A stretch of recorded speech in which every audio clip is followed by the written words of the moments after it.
욥기 36장 1절에서 25절. 엘리후가 말을 이어 이르되 나를 잠깐 용납하라. 내가 그대에게 보이리니 이는 내가 하나님을 위하여 아직도 할 말이 있음이라. 에, 엘리후의 말은 거의 6일 동안 하는데 내일 목요일 가서 끝납니다. 그러니까 아직도 할 말이 있다 이러는데 어제는 이 욥을 보고 다른 사람 지혜 있는 사람 다 물어봐라. 욥 같은 그런 무식한 사람, 무식한 말을 하는 사람이 있는지 그러면서 화를 내고 있었습니다. 그러니까 오늘 또 어제는 참 진짜로 막 밀어붙인 거죠. 욥에 대해서. 근데 오늘은 좀 수준이 약간 높습니다. 내일은 또 다른 사람들이 한 얘기 똑같이 합니다. 창조하신 하나님에 대해서 얘기하는데 오늘 이야기는 하나님의 교훈을 가르치는 이야기입니다. 사실은 오늘 이야기가 엘리후에 이게 있어서는 이 중심 말씀이 되는 건데 그래도 오늘 길어요. 25절이나 되기 때문에 아, 이제 그 99%의 광석을 잘 골라내야지 1%의 그 금을 캐낼 수가 있는데 그거를 빨리 할 수 있도록 한번 하겠습니다. 엘리후가 2절 읽어봅니다. 나를 잠깐 용납하라. 내가 그대에게 보이리니 이는 내가 하나님을 위하여 아직도 할 말이 있음이라. 용납하라는 얘기는 지금까지 막 얘기를 해놓고 또 용납하라 이 말은 사실은 어른들 앞에서 좀 가르치겠다는 뜻입니다. 어른 앞에서 내가 가르치겠다. 그러면서 내가 하는 말을 들으라. 그게 가르치는 얘기가 뭐냐 얘기냐 하면 당신들은 지금 세상 사람들 얘기하지만 나는 하나님 편에서 할 말이 있다. 그 얘기를 합니다. 사실은 앞에서도 하나님 음, 영적인 말을 했지만은 오늘은 진짜로 영적인 얘기를 한다고 자기 스스로가 얘기를 합니다. 뭐라고 얘기하냐면 3절에 내가 먼 데서 지식을 얻고 나를 지으신 이에게 의를 돌려보내리라. 이렇게 말할 때 음, 자기가 말하려고 하는 그 말이 먼 데서 지식을 얻었다는 겁니다. 그리고 나를 지으신 에게 이 지식을 어, 이제 의를 돌려보내리라 이 말은 좀 어렵잖아요. 3절이.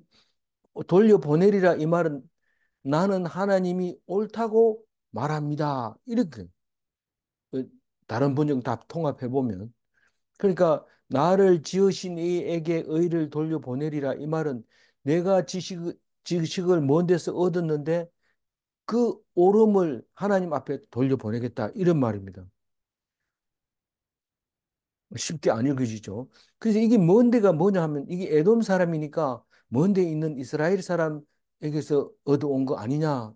맨 처음에는 이렇게 생각할 수 있어요.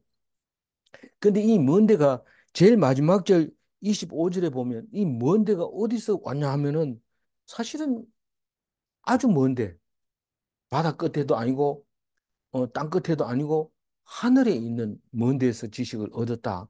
나는 영적인 말을 하겠다. 그런 말을 하고 있는 것 같아요. 그래서 내가 하는 옳은 말은 전부 다 하나님께 돌려보내겠다 이 말입니다. 나를 지으신 내게 의를 돌려보내리라 이렇게 말합니다. 3절이 좀 어렵죠. 어려운 거는 좀 표시해 놨다가 나중에 읽을 때 예, 다독할 때 이렇게 한 보고 메모해 놓은 걸 보면서 읽어야 돼요. 다독이라도. 4절 읽어보면요. 진실로 내 말은 거짓이 아니라 온전한 지식을 가지신 이가 그대와 함께 있느니라. 이 4절을 읽으면 또 황당한 얘기를 하죠. 진실로 나는 거짓말을 하는 것이 아니기 때문에 나는 온전한 지식을 가지고 있다. 이 말입니다. 그 온전한 지식을 가지고 있는 이가 그대와 함께 있느니라. 이 말은 당신하고 나하고 지금 얘기하고 있는데 얘기하고 있는 사람이 온전한 지식을 가지고 있다. 누구 보고 얘기하는 겁니까? 자기가 온전하다는 얘기입니다. 그 거짓말 안 하고 온전한 말로 이제 이 말을 할 테니까 내 말을 좀 들으라, 용납해라, 좀 듣기 싫더라도 좀 들으라 이런 얘기입니다. 사실 욥이 이 소리를 들으면 되게 기분 나쁘죠.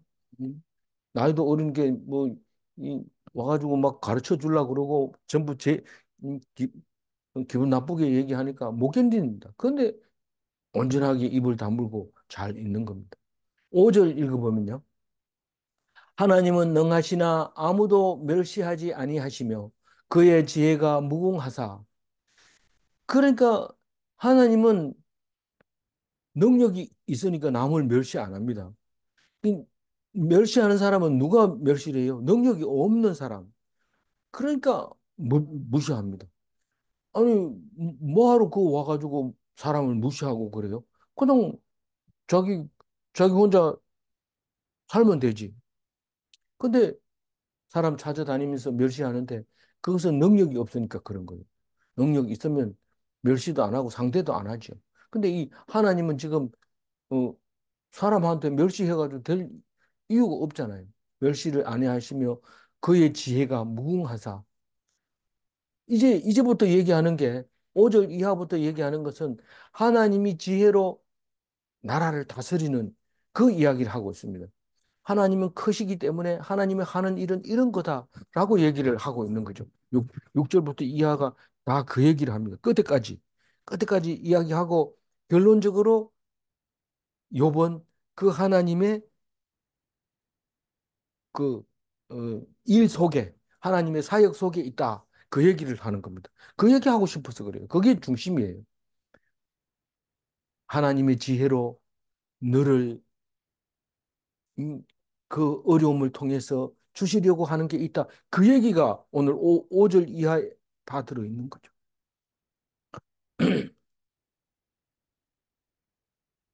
그러니까, 음, 6절 읽어봅니다. 악인을 살려두지 아니하시며 고난받는 자에게 공의를 베푸시며. 이거는 망고의 진리죠. 이거는 흩트려 버리면 성경이 안 됩니다. 그래서 악인은 안 살려둡니다. 죽입니다. 고난받는 자는 하나님이 불쌍히 여깁니다. 그게 공의입니다. 가난한 자고 고난받는 사람을 불쌍히 여기는 게 공의입니다. 미시파트입니다. 7절은요. 그의 눈을 의인에게서 떼지 아니하시고 그를 왕들과 함께 왕자에 앉히사 영원토록 존귀하게 하시며. 이게 무슨 말이냐면 하나님의 눈을 의인에게서 떼지 않는다. 이 말은 외면하지 않는다는 거예요. 외면하지 않는다. 의인이 무슨 문제가 있으면 바로바로 응답해야 되기 때문에 눈을 그 보고 있는데 그 의인을 왕들과 함께 왕자에 앉히사 영원토록 존귀하게 하시며 이랬는데 실제로 왕들은 영원한 왕이 없습니다. 만수무강하옵소서, 영원하소서 이렇게 말하지만 그런 왕은 없습니다. 근데 의인은 왕 같으면서도 영원하게 존귀하게. 사실은 음, 음, 왕 같은 제사장을 말하고 있는 거죠. 그래서 하나님은 의인을 에게서 외면하지 않는다. 그렇게 말하고 있는 겁니다. 그래서 그 의인을 왕들과 함께 왕자에 앉히사 영원토록 존귀하게 하시며 8절 혹시 그들이 족쇄에 매이거나 환란의 줄에 얽혔으면 아무리 하나님이 의인을 왕같이 존귀하게 여겼다 하더라도 족쇄에 매일 수가 있습니다. 이스라엘 백성은 그 하나님 앞에서 잘했지만은 그 바벨론에 붙들려 가가지고 다 종노릇 할 때 그 말을 하고 있는 거죠.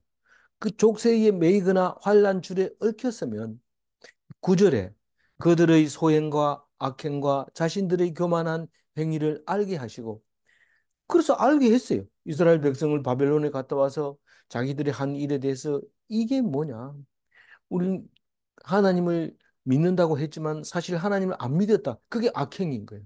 하나님을 속인 거고 자신을 속인 거고 음, 믿지 않았다는 거예요. 그거를 그 환란 속에서 깨닫게 되는 거예요. 좋게 해가지고는 깨닫지 않습니다. 사람이 뭐 이렇게 비위 맞춰주면은 굉장히 많은 것을 깨달을 것 같은데 절대로 안 됩니다.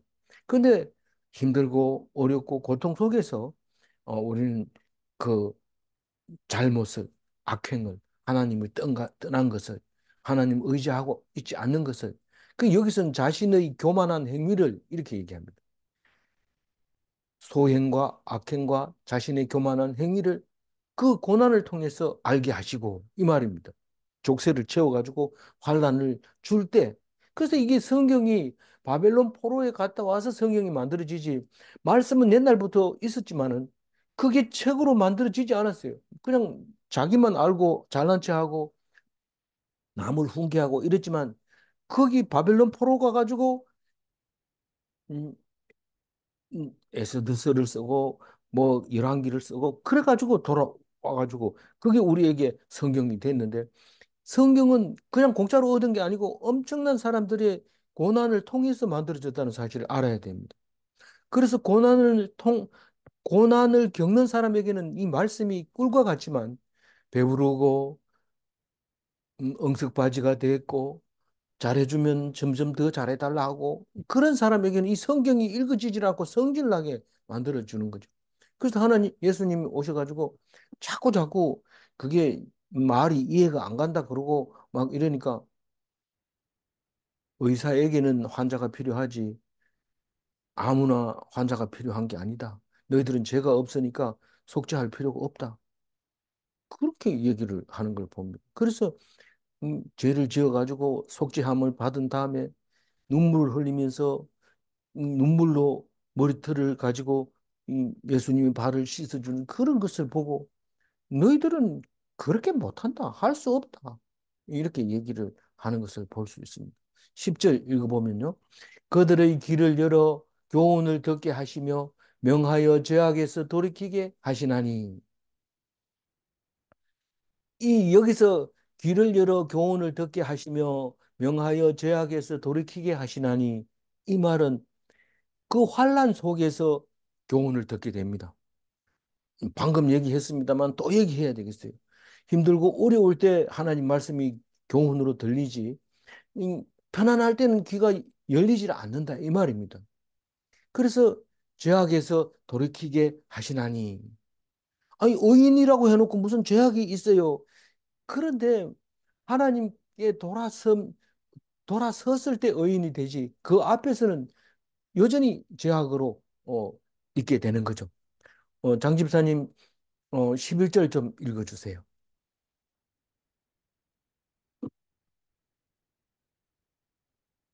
11절요? 네, 네, 만일 그들이 순종하여 섬기면 평평한 날을 보내며 즐거운 해를 지낼 것이요.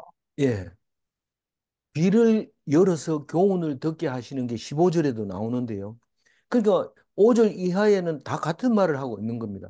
하나님이 우리를 고난을 통해서 어, 하나님 말씀을 전해주고 싶어 하는 겁니다.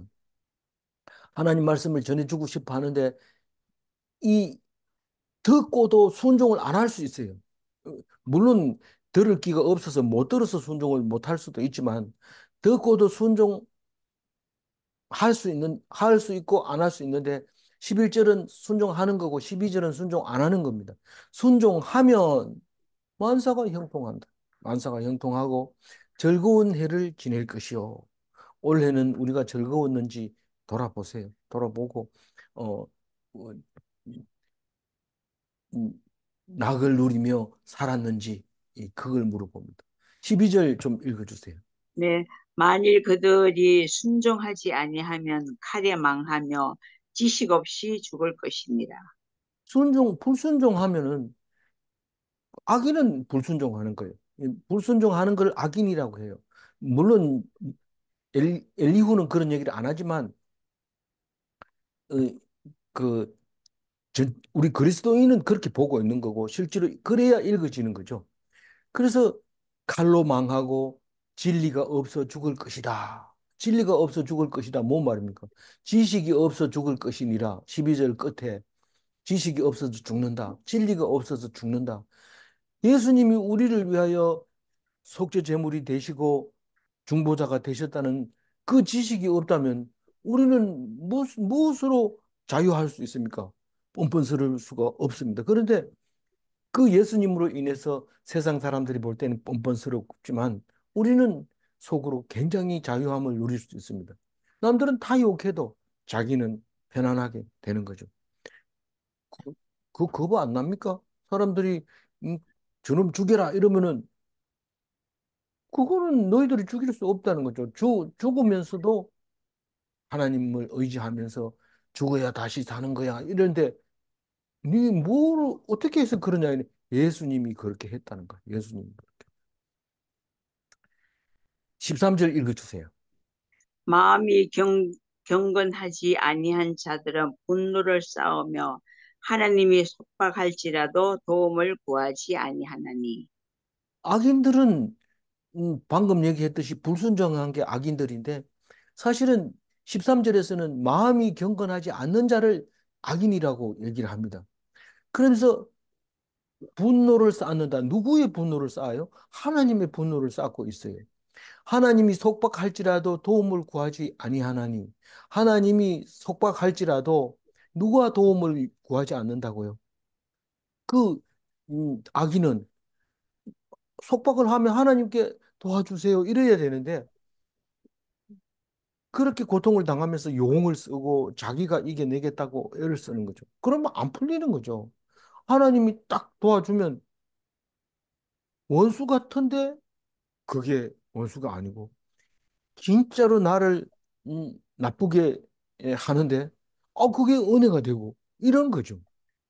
그래서 악인들은 그 소리를 들리지 않아요. 들리지 않고 하나님 앞에 기도하지도 않아요. 내가 이렇게 기분 나쁜데 뭔 말입니까? 이래야 되는데 소리를 해도 안 들리고 이거는 내가 알아서 해결해야 된다. 안 풉니다. 그냥 쏙 잡고 있어요.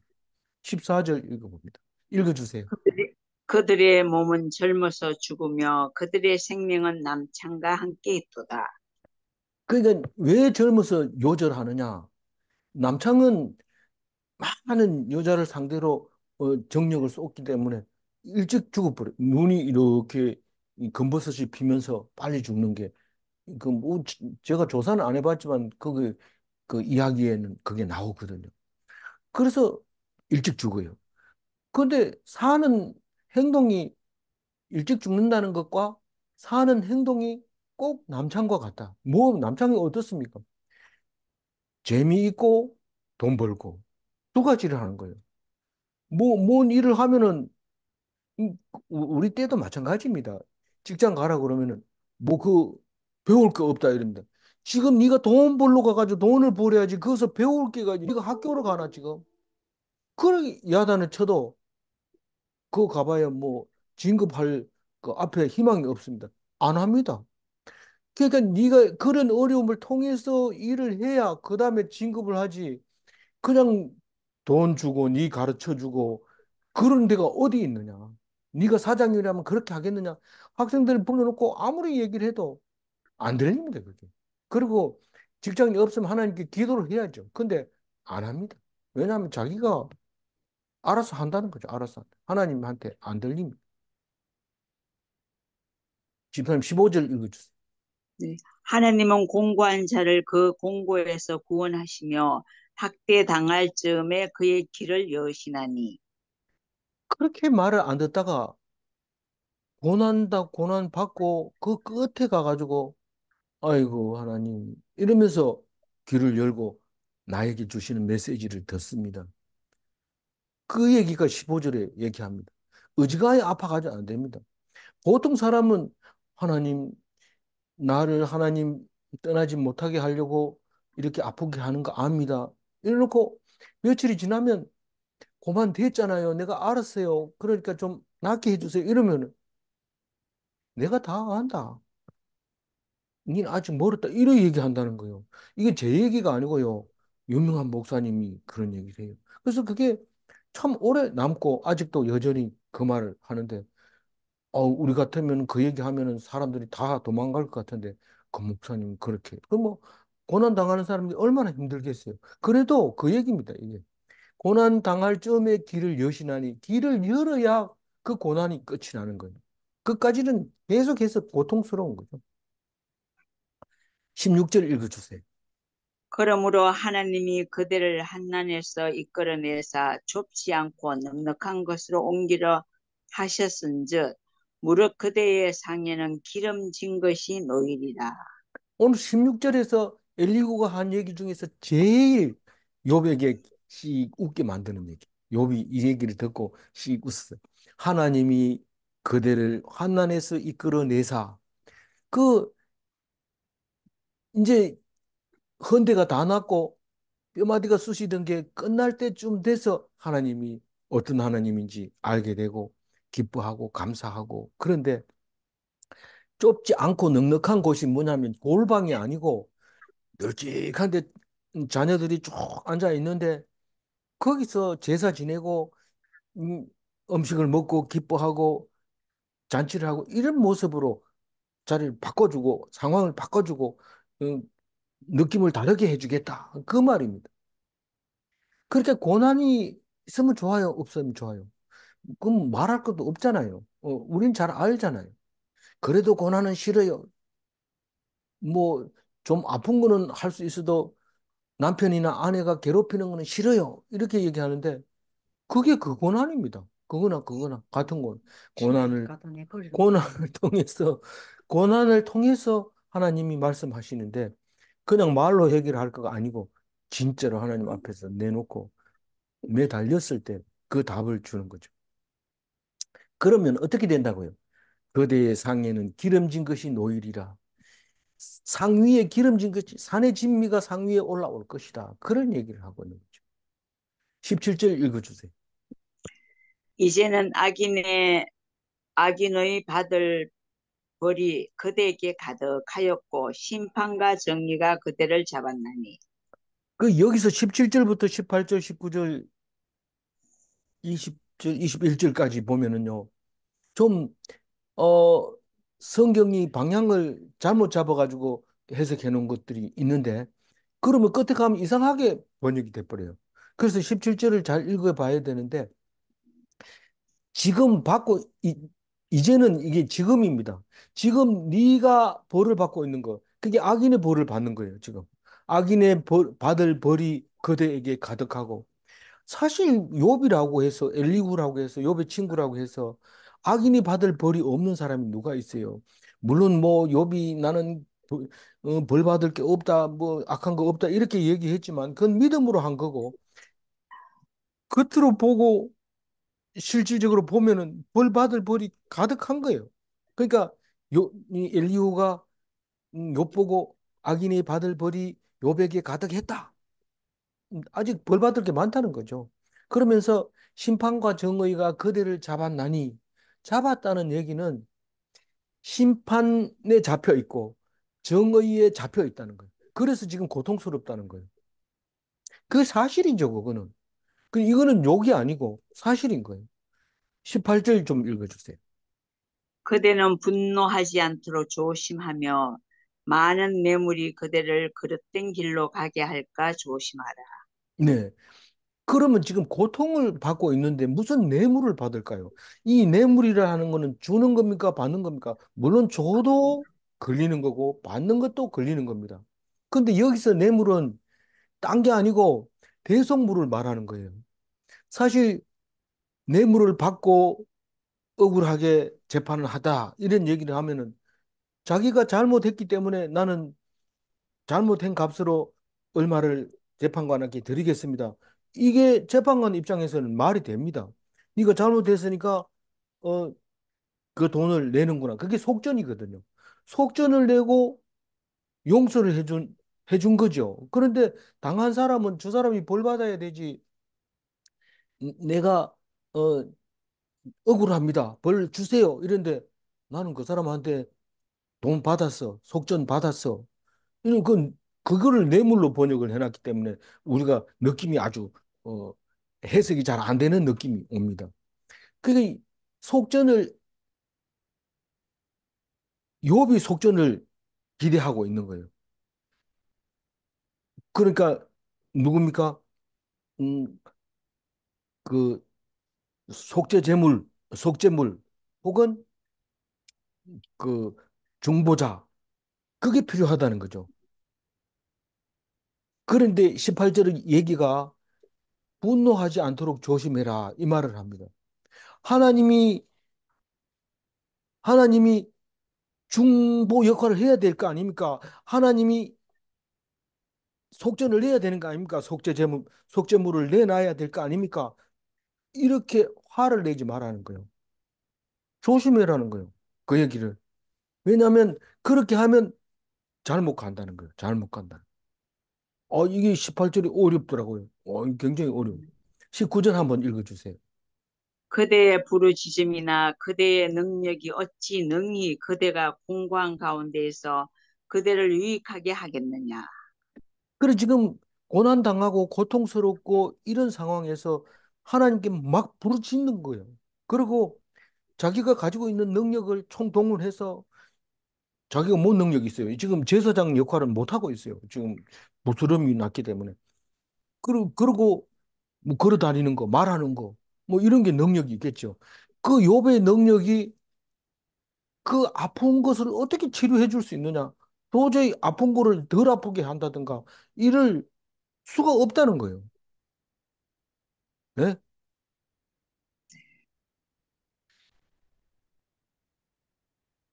그러니까 이게 19절 얘기는 능력도 안 되고 부르짖음도 안 되고 뭐가 안 된다는 거예요. 속죄가 안 된다는 거예요. 죄가 없어지죠.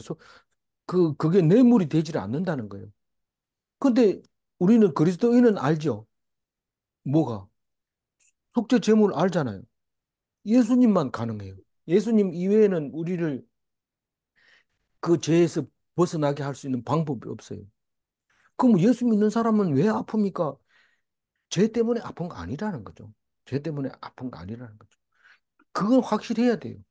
그래서 음, 아픈 것을 통해서 하나님을 알게 되고 죽음을 통해서 거듭나게 되고 그런 겁니다. 어떤 경우라도 예수님의 사랑, 하나님의 사랑에서 끊을 자가 없는 거죠. 욥기에서 그걸 찾아내야 됩니다. 안 그러면 다른 데 가가지고 찾으려고 하면 힘들어요. 욥은 끈아풀이가 있기 때문에 그걸 잡아내기가 쉬운 거예요. 20절 읽어주세요. 21절 아니고요. 어, 20절. 예, 예. 예, 그대는 밤을 삼하지 말라. 인생들이 밤에 그들이 있는 곳으로 끌려가라. 가리라. 이, 어, 20절 했잖아요. 예, 그게 예. 욥은 왜 밤을 기다릴까요? 기다린다는 거예요, 밤은. 이게 밤에는 아침이 오기를 기다리잖아요. 그러니까 밤새도록은 뭐 문제가 없을 거다라는 생각이 하는 거죠. 그래서 아유, 바, 밤이 밤에는 아무 일 없이 아침이 올 거다 이렇게 생각하는데 밤에 데려간다는 거예요. 밤에. 너희들 밤에 오면은 그냥 들어가 자면은 아침까지 나오면 된다고 이렇게 생각하지 마라. 밤에 들어가면 하나님은 밤에 들어갈 수도 있다. 그 얘기를 합니다. 그러니까 지금 욥을 보고 하나님 말씀에 귀 기울이면은 어, 회복이 되고 더 좋은 것을 주실 거다. 그렇게 얘기를 해놓고 조심하라는 거예요. 조심하. 그리고 밤을 자꾸 기다리고 이러지 말고 쉴 새 없이 사실 뭐 이 얘기는 밤낮으로 하나님께 기도하라는 뜻이나 마찬가지입니다. 21절 읽어보면 압니다. 읽어주세요. 삼가 악으로 치우치지 말라. 그대가 한람보다 이것을 택하였느니라. 예, 요 말은 지금 욥을 칭찬하는 말입니다. 악으로 치우치지 마라. 그대가 선택을 잘했다. 지금 악을 치우치지 않고 있는 것 같다, 네가. 그대는 지금 고난에서 벗어나려고 하지 않고 악에서 벗어나려는 것을 잘 선택한 거다. 그러니까 고난은 이 고통 속에서 벗어나려고 하지 않고 내가 죄를 짓지 않는 거에 대해서 하나님 내가 죄를 지었다면 대속자가 돼 주세요. 중보자가 돼 주세요. 그렇게 한 거에 대해서 그대가 그걸 택했는 거 아니냐. 그러니까 악에 혹시라도 많이 아프다고 해가지고 확 돌아서 가지고 나 예수 그렇게 믿는데도 너무 아파 이러면서 안 돌아가 보고 이렇게 하지 말라는 거예요. 네 좋은 걸 택했으니까 그대로 하라는 겁니다. 그래서 한 번 더 얘기합니다. 22절부터 한 번 더 얘기하는데 정리해서 얘기를 합니다. 22절 읽어주세요. 하나님은 그의 권능으로 높이 계시나니 누가 그같이 교훈을 베풀겠느냐. 네. 음, 하나님은 권능으로 높이 계신다. 하나님을 우리가 변화시키려고 그런 생각은 하지 말라는 거. 그런데 그게 이제 누가 그같이 교훈을 베풀겠느냐 이 말입니다. 그러니까 다른 번역에 보면 하나님은 최고의 스승이다 이런 얘기를 합니다. 하나님 그 최고의 스승한테 우리가 뭘 얘기를 하겠어요? 못 합니다. 그냥 듣기만 하고 배우기만 해야 되죠. 23절 읽어주세요. 누가 그를 위하여 그의 길을 정하였느냐? 누가 말하기를 주께서 불의를 행하셨나이다 할 수 있으랴. 네. 그 사람은 하나님이 하는 일에 간섭할 수가 없어요. 따질 수도 없어요. 그게 23절 얘기입니다. 24절 읽어주세요. 그대는 하나님께서 하신 일을 기억하고 높이라. 잊지 말지니라. 인생이 그의 일을 찬송하였느니라. 이게 24, 25절이 이게 전부 다 오늘 이야기의 주된 초점이 이거 이 엘리후가 한 일주일 동안 계속 말했는 그 말 속에서 가장 중심이 되는 말이죠. 그러니까 그대는 하나님께 하신 일을 기억하고 하나님께서 하신 일은 하나님의 사역입니다. 하나님이 했는 일을 하나님의 역사라고 하고 하나님이 하시는 일을 하나님의 사역이라고 합니다. 그러면 그 하나님이 하신 일을 기억하고 높이라. 하나님을 찬송하라는 거죠. 우리는 일평생 하나님 찬송하기 위해서 찬송하다가 죽는 게 할 일입니다. 네 지금 뭐 살아서 뭐 하냐? 하루를 살아도 하나님을 찬양하고 한 시간을 살아도 하나님을 찬양하고 나를 살리 주셔서 감사합니다. 내 친구보다 내가 못한데 내 친구보다가 한 시간을 더 살게 해주셔서 감사합니다. 이 뭐 끝없이 하나님을 찬양하는데 하나님께서 하신 일을 하나님의 길을 기억하고 높여라. 잊지 말아라. 그러면서 인생이 그의 길을 찬송하였느니라. 이 말은 어, 어, 우리는 사람은 하나님의 일을 찬송하기 위해서 태어났다. 잊지 마라. 이 말은 주야로 묵상하라. 쉬지 말고 가르친 대로 기도해라. 그런 말이죠. 그래서 우리는 음, 묵상할 때마다 주님의 기도를 드리잖아요. 마지막 25절 읽어봅니다. 그의 그의 일을 일을 모든 같이 모든 읽어봅니다. 네, 예, 그의 일을 모든 모든 사람이 사람이 우러러 우러러 보나니 보나니 먼 데서도 먼 데서도 보느니라. 보느니라. 지금 앞에서 3절 읽을 때 먼 데서 할 때는 답답했어요. 이 말이 진짜 그 말인가 했는데 25절을 읽고 딱 생각해 보니까 진짜 그 말이구나. 하나님의 일을 모든 사람이 우러러 봅니다. 근데 먼 데서 그렇게 본다는 거예요. 그 먼 데가 어디냐? 천국이죠. 영적인 사실이라는 뜻이죠. 그 3절에서는 영적인 지식을 말하고 있는 거고 25절에서는 영적인 사실에 대해서 이야기하고 있는데 천국에 간 사람도 하나님의 역사를 사역을 보고 있고 우리 여기서만 보는 게 아니라 천국 가서도 보고 본다는 겁니다. 그래서 영적인 지혜는 오직 하나님 말씀 속에서 오는 거지 자기가 이게 벽에를 비고 오래 생각한다고 해서 오는 게 아닙니다. 그거는 철학이죠. 철학이. 그 철학은 비기를 비고도 깨닫습니다. 깨달을 때가 많습니다. 물론 하나님도 비몽사몽간에도 알려주는 거니까 깨닫는다고 볼 수 있지만 그럼에도 불구하고 하나님 말씀 속에 성경 속에 글자로 나타나 있는 것으로 우리에게 가르쳐 주고 깨우쳐 주는데 그걸 영적 지혜라고 얘기하는데 그것을 하나님 사람이 하나님을 우러러 보는 것이라고 얘기를 하고 있습니다. 그래서 이번 고난을 통해서 은혜를 주는데 엄청 그 은혜를 받죠. 그래서 우리가 욥이 견딘 그 인내하면 하나님께서 주신 축복이 엄청 크다. 그런 말을 할 수 있는 것입니다. 25절 다시 읽고 정리할게요. 그의 일을 모든 사람이 우러러 보나니 먼 데서도 보느니라. 이 눈에 보이는 것만으로 은혜가 된다면 차원이 낮은 것입니다. 그러나 그리스도의 차원은 은혜가 미래적 영감에서 오는 겁니다. 내가 이 당하고 있는 이 고난이 앞으로 우리 크게 하나님께서 복 주시려고 하는 것이다라는 것입니다. 질문합니다. 그리스도의 돈은 고난 중에도 기뻐할 수 있는가? 그리스도의 돈은 고난 중에도 기뻐할 수 있습니다. 중보자를 확신하면 욥의 인내에 동참할 수 있는가? 욥은 뭔지는 몰랐지만 중보자가 있을 거고 음, 음, 뭐죠? 속죄 물이 있을 거다. 그것은 짐승도 아니고 사람도 아니고 하나님이신데 땅 위에 오실 거다. 그 얘기를 하고 있는데 예수라는 건 몰랐죠. 근데 예수님 오시고 나서 우리는 태어났기 때문에 그게 예수님이라는 걸 알고 요번 벌써 예수님을 알고 있었고 예수를 믿음으로써 의롭다고 인정받았구나 하는 사실을 깨닫게 됩니다.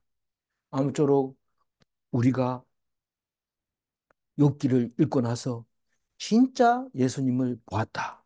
그런 말을 고백할 수 있도록 말씀에 귀 기울이고 자세히 읽어서 은혜 받는 어 이제 그 12월 20일까지 욥기를 하는데 그 욥기가 참 다시 했으면 좋겠다 이런 마음이 들 수 있도록 진짜 말씀 한 절 한 절을 귀 기울이면서 들으시는 여러분 되시기 바랍니다. 기도하겠습니다. 하나님 감사합니다.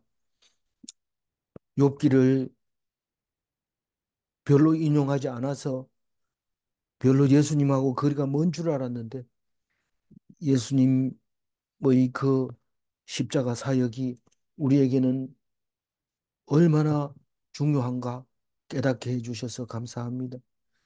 특히 욥의 세 친구보다 엘리후를 더 영감 있게 해주시고 그 영의 말씀을 들려주실 때에 옳지 않은 것도 있지만 옳고 그른 것이 중요한 것이 아니라 하나님께서 엘리후를 통해서 말씀을 깨닫게 해주시려고 할 때에 욥도 은혜 받고 우리도 은혜 받고 하나님도 말씀하실 때에 엘리후가 얘기한 것은 안 해도 되기 때문에 하나님도 길게 얘기 안 할 수 있게 해주셔서 감사합니다. 오직 주님만 의지하고 믿음으로 말미암아 우리가 은혜 받고 기쁨으로 늘 즐거워하는 삶을 살 수 있도록 도와주옵소서. 감사하옵고 우리 주 예수 그리스도 이름으로 기도 올리옵나이다. 아멘.